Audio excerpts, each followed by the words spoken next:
Kim Chiu kaagad na inasikaso ni Bella Padilla at Angelica Panganiban sa Los Angeles.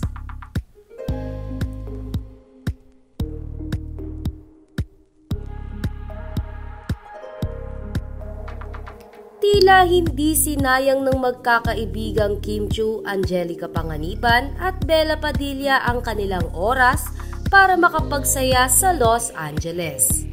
Matatandaan na sumunod si Kim Chiu kina Angelica at Bella sa Los Angeles.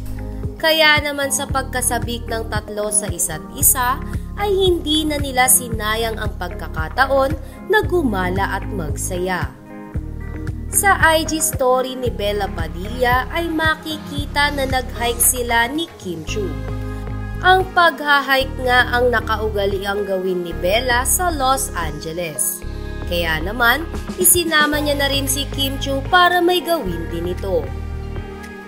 Sunod naman ay ang IG story ni Angelica Panganiban, kung saan ay makikita na iginala nila ni Bella si Kim Chiu sa isang theme park.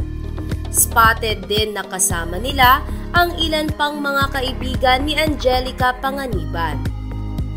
Samantala, labis na na-appreciate ng mga tagahanga ni Kim Chiu ang ginawa ni Bella Padilla at Angelica sa kanilang idolo.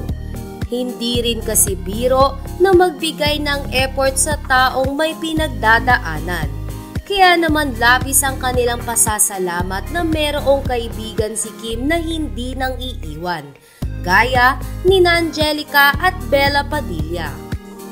Hiling naman nila para kay Kim Chiu na sana sa pagpasok ng 2024 ay tuluyan nang makamove on si Kim Chiu. Hindi naman din kasi imposible na mabilis makakamove on ang aktres, lalo na at napapaligiran siya ng mga kaibigan na positive vibes ang inaambag sa buhay niya.